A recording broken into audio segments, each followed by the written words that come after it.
അന്തംകമ്മികൾ അന്താളിപ്പിൽ, exit poll വലിച്ചാൽ. നിലവിലെ ലക്ഷണങ്ങൾ കണ്ടിട്ട് അന്തം ദീർഘദർശികളിൽ തലവനായ AK ബാലന്റെ വാക്കുകൾ അറം പറ്റുവാനുള്ള സകല സാധ്യതകളും കാണുന്നുണ്ട്. പഴയകാല ദീർഘദർശികളുടെ മോഡിഫൈഡ് വെർഷനായ എക്സിറ്റ് പോൾ അണ്ണന്മാരുടെ പ്രവചനങ്ങൾ വെച്ച് നോക്കുമ്പോൾ ബാലന്റെ ആ ആശങ്ക അസ്ഥാനത്താകാൻ സാധ്യതയില്ല. ഇടതുപക്ഷത്തിന് ഔപചാരിക ചിഹ്നമുണ്ട്, അരിവാൾ ചുറ്റുക നക്ഷത്രം. അത് സംരക്ഷിക്കപ്പെടണമെങ്കിൽ നിശ്ചിത ശതമാനം വോട്ട് അല്ലെങ്കിൽ നിശ്ചിത എണ്ണം MP-മാരുണ്ടാവണം. അതില്ലെങ്കിൽ സ്വതന്ത്ര പാർട്ടിയുടെ പരിഗണനയും ഉണ്ടാകൂ. നമ്മുടെ അംഗീകാരം നഷ്ടമായാൽ തെരഞ്ഞെടുപ്പ് കമ്മീഷൻ ഇഷ്ടമുള്ള ചിഹ്നമായിരിക്കും നമുക്ക് തരുന്നത്. മര്യാദയ്ക്കുള്ള ചിഹ്നമൊക്കെ അവർ അനുവദിച്ചു കഴിഞ്ഞു. നമുക്ക് വല്ല ഈനാമ്പേച്ചിയോ തേളോ എലിപ്പെട്ടിയോ നീരാളിയോ ലഭിക്കും. ലോക്സഭാ തെരഞ്ഞെടുപ്പ് പ്രചരണം കൊടുമ്പിരി കൊണ്ടിരിക്കെ CPM കേന്ദ്ര കമ്മിറ്റി അംഗം AK ബാലനുണ്ടായ ഒരു ഉൾവിളിയാണിത്.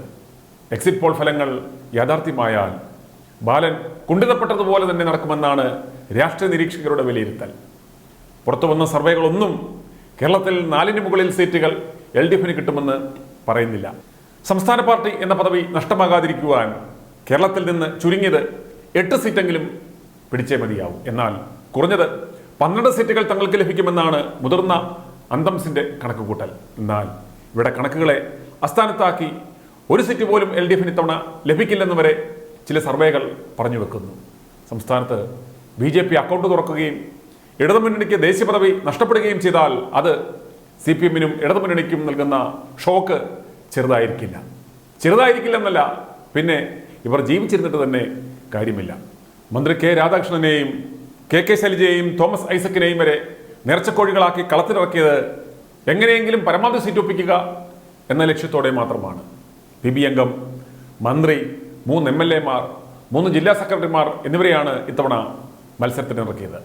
രാജ്യത്തെ എണ്ണം പറഞ്ഞ 6 ദേശീയ പാർട്ടികളിൽ ഒന്നായി നിലനിൽക്കുവാൻ പറ്റാവുന്ന തന്ത്രങ്ങളെല്ലാം CPM പുറത്തിറക്കി. കേരളത്തിൽ ഇത്തവണ 15 സീറ്റിലാണ് CPM മത്സരിച്ചത്. ഇടുക്കിയിൽ ജോയ്സ് ജോർജും പൊന്നാനിയിൽ KS ഹംസയും ഉൾപ്പെടെ എല്ലാവരും മത്സരിച്ചത് പാർട്ടി ചിഹ്നത്തിലാണ്. സ്വന്തം ചിഹ്നത്തിൽ പരമാവധി വോട്ട് സമാഹരിച്ച് കൂടുതൽ പേരെ ലോക്സഭയിലേക്ക് ജയിപ്പിക്കുവാനായിരുന്നു ഈ നീക്കങ്ങൾ. പക്ഷേ ജയിക്കുമോ എന്നതാണ് പ്രശ്നം. പിന്നെ ജയിക്കാതെ അവിടെ പോകാൻ എന്ന് 4-ാം തീയതി 12 മണി വരെ ഈ കോൺഫറൻസ് ഉണ്ടാവും. 2004-ൽ 43 MP-മാരുണ്ടായിരുന്ന CPM-ന് ഇപ്പോഴുള്ളത് വെറും 3 MP-മാരാണ്. ബംഗാളിലും ത്രിപുരയിലും കേരളത്തിലും ഭരണമുണ്ടായിരുന്ന പാർട്ടിക്ക് നിലവിൽ ഭരണം ഈ കേരളത്തിൽ മാത്രമാണ്.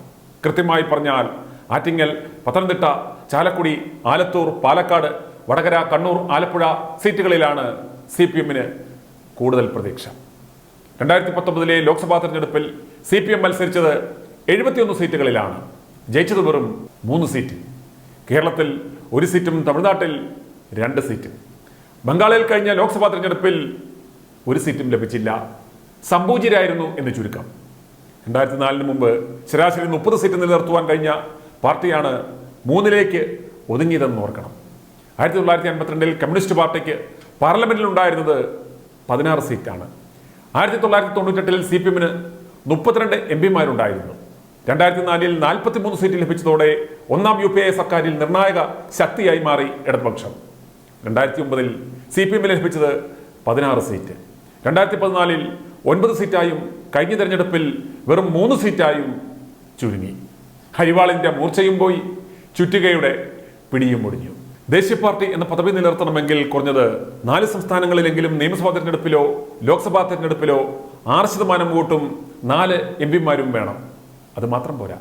4 സംസ്ഥാനങ്ങളിൽ സംസ്ഥാന പാർട്ടി പദവി ഉണ്ടാവണം. 3 സംസ്ഥാനങ്ങളിൽ നിന്നായി ലോക്സഭയിൽ 2% സീറ്റ് ഉണ്ടാവണം. ഇപ്പോഴത്തെ കണക്ക് പ്രകാരം 11 സീറ്റ് ലഭിക്കണം. അങ്ങനെയൊക്കെ നോക്കിയാൽ ഒരു കാര്യം ഉറപ്പായി, ബാലണ്ണന്റെ നാക്ക് പൊന്നാവും. ചിഹ്നമിനി എലിപ്പെട്ടിയോ പെരിച്ചാഴിയോ ഈനാമ്പെച്ചിയോ മരപ്പെട്ടിയോ ഒക്കെ ആവാം. നാളെ സിറ്റപ്പൻ എന്ന് പറയും, കടിക്കുന്ന പട്ടിക്ക് എന്തിനാണോ തല. i2i News, an eye for truth. i2i News subscribe ചെയ്തിട്ടില്ലാത്തവർ ഇപ്പോൾ തന്നെ സബ്സ്ക്രൈബ് ചെയ്യുക. നോട്ടിഫിക്കേഷൻ ലഭിക്കുവാൻ ബെൽ ബട്ടണും അമർത്തുക.